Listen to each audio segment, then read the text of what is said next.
Merhaba arkadaşlar.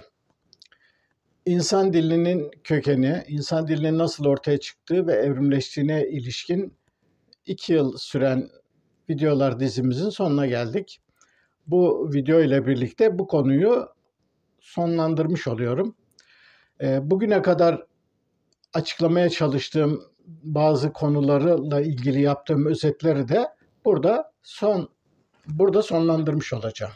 Biliyorsunuz bu araştırma süreci içerisinde öncelikle insan dilinin kökeninin araştırılmasına yönelik çalışmaları ve araştırmaları engelleyen dogmatik inançlardan ve önyargılardan söz ettim. Uzun uzadıya özellikle insan merkezciliğin hangi noktalarda bu araştırmaların önünde bir engel olduğunu, insanı hayvanlardan tümüyle ayırt eden ve ayrı bir yere koyan, bu yanıyla da evrim kavranmadığını ortaya koyan anlayışların yanlış olduğundan bahsetmiştik. Sonuçta insanın hiçbir özelliği geçmiş türlerde onu hazırlayan yapı, organ ve düzenekler bulunmadan birdenbire ortaya çıkmıyor. Bu insanın bütün özellikleri, gözü, kulağı, eli, kalbi, bütün organlar için geçerli olduğu gibi insan dili için de geçerli. Yani insan dili bir hayvanlarda hiçbir benzeri görülmeyen, tamamen bağımsız, ne zaman ve nasıl ortaya çıktığı bilinmeyen mucizevi bir özellik falan değil. Tam tersine videolar dizisinde de ortaya koyduğum gibi insan dili ikili bir süreçle evrildi. Birincisi, insan dilinin hayvan iletişim sistemlerindeki yapı düzeneklerin bir devamı olarak gelişti. Fakat insan dili belli bir noktada giderek belli adaptasyonların sonucu olarak giderek daha da özelleşmeye ve yalnızca insan dilinde ya da insan türünde görülebilen bazı özelliklerle son halini almaya başladı. Fakat insanda belli özelliklerin yalnızca insanda görülebilir olması bunların mucizevi ve insanı farklı bir yere koymayı gerektirecek gelişmeler oldukları anlamına gelmiyor. Bu konuları uzun uzadıya anlattık.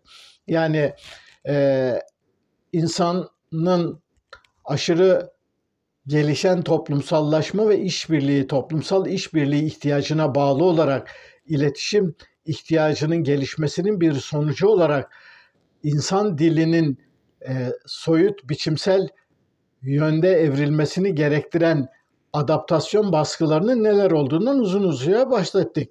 Şimdi bu adaptasyon baskıları olmadığı zaman diğer hayvanların bu yönde gelişmeler sağlamaları ve bu yönde gelişmeler elbette mümkün olmazdı. Dolayısıyla insanı diğer hayvanlardan iletişim bakımından ayrı bir yere koyarken insanın gelişme çizgisine, insanın evrimsel sürecine yakından bakmamız gerekiyor.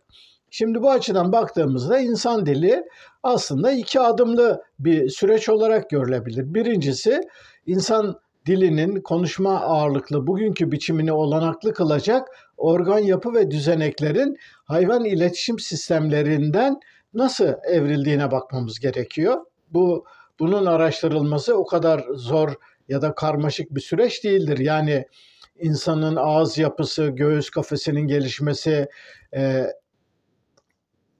yutağın ya da işte belli kasların, sinirlerin gelişmesi, buna bağlı olarak belli yapıların gelişmesine ilişkin ayrıntılar anatomik, fizyolojik çalışmalarla kolaylıkla ortaya konulabilir özellikler. Fakat insan dili yalnızca bunlarla sınırlı kalmadı. Çünkü insan dilini hayvan iletişim sistemlerinde görülmeyen bir takım biçimsel özellikler kazandıran yeni özellikleri de var. İnsan dilinin eklemli olma özelliği, belli örüntülere bağlı simgelerin birleşmesinden oluşan bütüncül bir simgeler sistemine dönüşmesi ve bunlara bağlı bir takım gelişmeler kuşkusuz insan türünün iletişim tarzı olan sesli insan konuşmasında görülebilen özellikler, ama biraz önce de söylediğim gibi bunlar diğer hayvanların ulaşamayacakları ya da onlarda hiçbir izinin ve öncelinin bulunmayan birdenbire insan türünde Homo sapiens sapiens'e ya da ondan önceki bazı insan türlerinde ortaya çıkmış mucizevi özellikler değildi.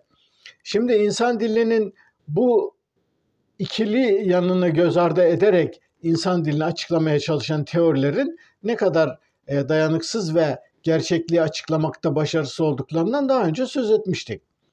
Şimdi bu videoda insan dilinin belli temel özelliklerini akılda tutarak bu konuya ilişkin daha ileri araştırma yapacak arkadaşlara ipuçları sunabilecek bazı hatırlatmalarda bulunduktan sonra bu konuyu kapatmak istiyorum. Sesli insan konuşmasına dayanan bugünkü biçimiyle insan dilini kavramakta en bizi zorlayan noktalar insan dilinin eklemli yapısı ve sonuçta dil bilgisi dediğimiz belli öğelerin bir düzene göre birbirlerine bağlandığı yapının nasıl ortaya çıktığının anlaşılması. Bu yapının ortaya çıkmasıyla ilgili olarak son dönemde ortaya atılmış bazı teorilerden söz etmiştim, hatırlayacağınız gibi mevcut. Fakat bunların ayrıntıları kuşkusuz ilgili bilim alanlarını ilgilendiren bir konu ve biz burada bunların ayrıntılarına girmedik. Şimdi benim burada dikkat çekmek istediğim insan dilinin bazı özelliklerini hatırlatmak istiyorum. Yani örneğin şöyle bir şey düşünün. Diyelim sabahleyin evden çıktınız. Apartmanda oturuyorsunuz. Apartman kapısını kapattınız. Aşağıya doğru iniyorsunuz. Karşıdan kapıcı geliyor. Kapıcıyla aranız iyi her zaman. Şimdi kapıcı size yaklaşırken her zaman yaptığı gibi size selam vereceğini, günaydın işte bilmem isminizi hitap edeceğini falan biliyorsunuz ve dolayısıyla o an diyelim kulağınızda bir mikrofon olabilir. Onu orada birisini dinliyor olabilirsiniz, telefonda konuşuyor olabilirsiniz. Fakat karşıdan gelen kapıcının ağız hareketlerine, her zamanki jestlerine falan baktığınızda onun size yine günaydın dediğini kolaylıkla tahmin edersiniz ve onun sesini duymamış bile olsanız günaydın diyerek yanından geçer gidersiniz. Şimdi peki burada bir yanlışlık var mı? Bir yanlışlık yok. Çünkü her gün genellikle bu ritüel tekrarlanıyor. Yani sabahleyin ilk kez birbirinizi gördüğünüzde kapıcıyla siz bu biçimde selamlaşıyorsunuz. Şimdi bu tip hareketler bizim günlük konuşmalarımızın birçoğu açısından geçerlidir. Yani otobüs beklerken, otobüse binerken, birisinin yanından geçerken, izin isterken, birisinle belli bir konuda onu uyarırken bu tip şeyleri otomatik bir biçimde yaparız ve bunları otomatik bir biçimde yaptığımız için bunlar genellikle bir sorun çıkartmaz, arıza oluşturmazlar. Ama bazen bu rutinin dışına çıkarız. Örneğin beklediğimiz bir ifade bize gelmeyebilir ya da beklediğimiz bir hareket olmayabilir. O zaman bir şaşırırız. Pardon, ne dedin deyip karşıdakine söylediğini tekrarlamasını isteyebiliriz. Ya da bir an böyle bir boşluğa bakarak karşıdakinin neden böyle beklediğimizin dışında bir şeyler söylediğini algılamaya çalışırız ve hızlı bir biçimde olasılıkları eleyerek ve mevcut durumu tekrar mantık süzgecinden geçirerek aslında söylenmek istenilen ne olduğunu anlamaya çalışırız. Şimdi dikkat ederseniz burada aslında dilin ikili yapısına ilişkin bir ipucu var. Yani normal olarak salt iletişim ya da haberleşme anlamında baktığımızda dilsel faaliyetlerimizi günlük rutinler içerisinde hep belli davranış kalıplarının tekrarı olarak yapıyoruz ve bunlarda bir aykırılık olmadığı sürece bunlarla günlük ilişkilerimizi sürdürüyoruz. İnsanların çoğunun günlük konuşma ve dili kullanma biçimleri bunlardan oluşuyor. Fakat biz konulara farklı açılardan baktığımızda, diyelim entelektüel bir uğraş yaptığımızda, bir konuyu tartıştığımızda ya da birisini farklı açılardan ele almak gerektiğinde bu rutinlerin dışına çıkarak konuları daha incelikli, ayrıntılı, olasılıkları değerlendirebilen ve güçlü çıkarımlar yapmayı gerektirecek bir biçimde yapıyoruz. Bu da aslında dilin ikili yapısında sözünü ettiğimiz ikinci düzeye denk geliyor. Bu ikinci düzey esas olarak insanlarda gelişmiş durumda. Yani bir hayvanla iletişiminizde belli jestler, işaretler ve hareketlerle onu belli konularda bilgilendirip belli şeyleri yapmasını isteyebilir ya da bunu engellemeye çalışabilirsiniz. Hayvan da o içinde bulunduğu duruma göre sizinle bu düzeyde bir iletişimi kolaylıkla yapacaktır. Yani diyelim sessiz bir sokakta gidiyorsunuz, karşıdan bir köpek geliyor. Birdenbire korkuya kapıldınız. İşte köpeği uzaklaştırmak istiyorsunuz. Köpek de bir sokak köpeği. Siz belli bir mesafeye geldikten sonra hoş hoş diye ona seslendiğinizde ya da yere eğilip sanki bir taş alıyormuş gibi bir şey yaptığınızda doğal olarak bu hayvan sizden kaçacaktır. Çünkü sizin bir tehdit oluşturduğunuzu ve kendisine zarar vereceğinizi düşündüğü için sizin o hareketlerinizi kolaylıkla algılayarak oradan uzaklaşacaktır. Ama böylesi bir köpeği yalnızca köpek buradan gelme, bana yaklaşmanı istemiyorum, çek git diye bir konuştuğunuzda köpek tabii sizi anlamayacaktır. Neden? Çünkü böylesi bir iletişim çabasını çözümleme ya da onu algılama durumunda değil. Zaten insan diliyle hayvan dilini birbirinden tümüyle koparan anlayışlar esas olarak bu tip örneklere dayanıyorlar. Peki bu düzeyde ikinci düzeyin bu kadar hızlı ve çabuk bir biçimde evrimleşmesi ve gelişmesi insan türünde nasıl sağlandı? Yani bunu şöyle de düşünebilirsiniz. Örneğin işte birisi hakkında konuşuyoruz diyelim, işte birisinin işte kurnazlığından, böyle uyanıklığından hoş olmayan bir biçimde hep sürekli kendi çıkarlarını kollamasından rahatsızız ve diyelim işte o kişiyle ilgili olarak işte atıyorum X ne çakaldır, ne çakaldır o, ne çakal dediğimizi düşünelim. Şimdi burada çakal dediğimiz zaman aslında o kişinin kurnazlığına, onun hareketlerine ve sözlerine güvenilmez, işte vesaire, yani Türkçedeki çakal kelimesinin içerdiği mecazi anlamlara vurgu yapmış oluyoruz. Yani doğrudan doğruya onu bir çakal denilen hayvana benzetmeyip çakalla özdeşleştirilmiş bazı olumsuz özelliklerin o kişide olduğunu vurgulamış oluyoruz. Şimdi çakalın kendisi zaten bir işarettir, soyut simgedir. Yani çakal aslında yani çakal sesini çıkardığımızda o sesin çakal denilen hayvanla bir ilgisi yok. Dolayısıyla çakalın o kişiye çakal diyerek aslında o çakal kelimesinin düz anlamının ötesinde mecazi olarak çağrıştırdıklarını da ifade ettiğimize göre burada aslında simgenin simgesini kullanmış oluyoruz. Yani bir şeye gönderme yapıyoruz. O gönderdiğimiz şeyin başka durumlara, başka anlamlara yönelik farklı göndermeler içerebileceğini de biliyoruz.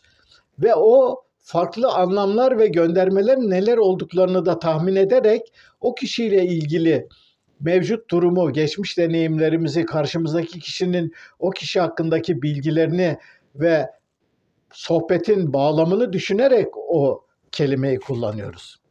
Peki bu kadar sözlü olarak anlatırken bile birkaç dakikada ancak ifade edebildiğim bu kadar ayrıntılı çözümlemeyi milisaniyeler içerisinde beynimizde nasıl gerçekleştiriyoruz? Zaten insan dilinin anlaşılması ve kökeninin ne ışık tutacak araştırmalar bakımından insanları zorlayan en önemli noktalardan birisi budur. Yani biz göndermenin göndermesine, hatta göndermenin göndermesinin göndermesine bile bu kadar iç içe göndermelerin izini takip edebilecek bir düşünce ve mantık yürütme yapımız var. Ve bu mantık yürütme yapımız aynı zamanda dil bilgisi kuralları babında değişik kelimeleri birbirleriyle sözlük anlamlarıyla ve sözlük anlamlarını yan yana getiren dil bilgisi kuralları içerisinde nasıl bütünleştirebileceğimizi de öğrenmiş durumdayız ve bunları otomatik bir biçimde yapıyoruz. Bu bazı hareketleri otomatik bir biçimde nasıl yaptığımıza ilişkin işte pimpon oynama örneğini ya da piyano çalma örneklerini vermiştim.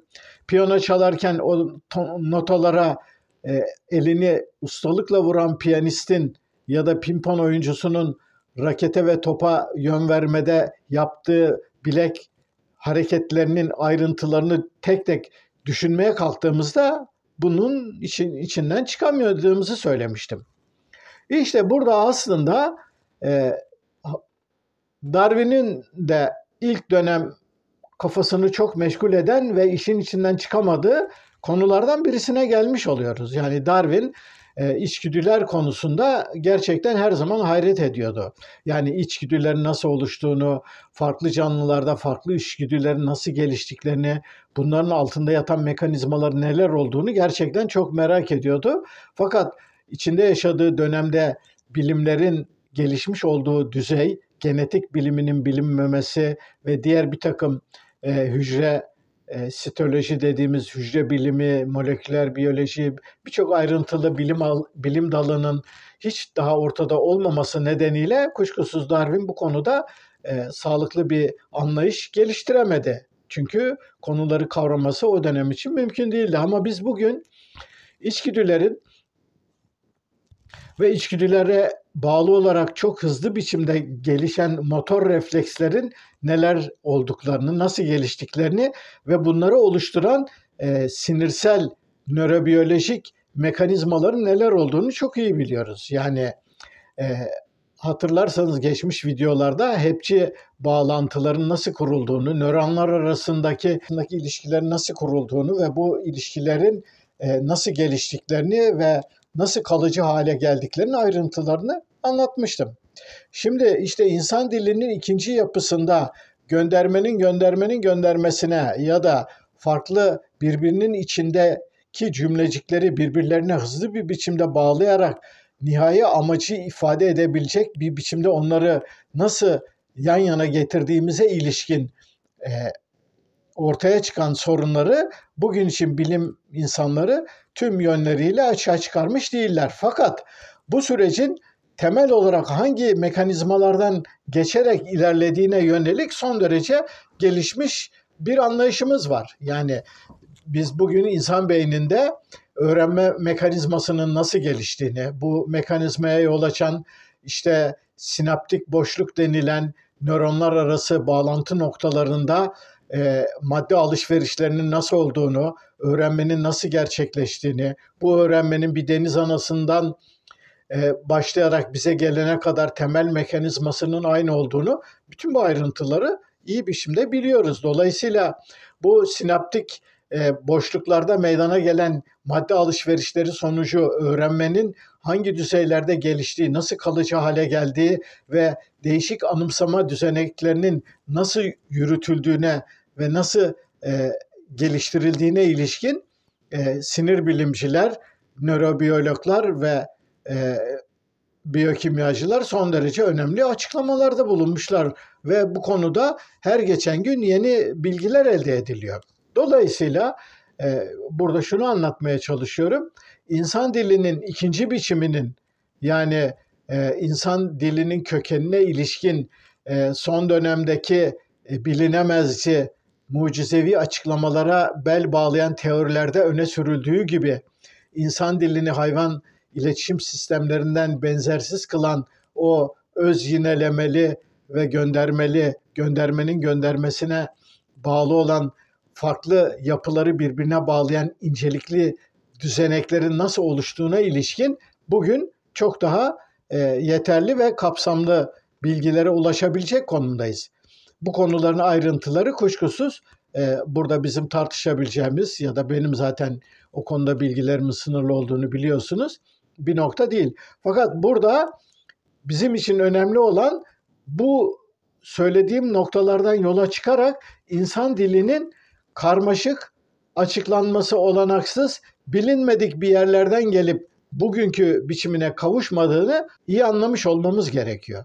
Yani insan dili sonuçta evrimsel süreçte hayvan iletişim sistemlerinin adım adım gelişmesiyle belli yapıları oluşmuş olan, insan türünün kendine özgü özellikleri ve aşırı toplumsal işbirliği ve toplumsallaşmanın aşırı yoğunlaşmasının sonucu olarak artan iletişim ihtiyaçlarına yanıt olarak gerekli adaptasyonları ortaya çıkaracak bir biçimde gelişmiş olmasının bir sonucu.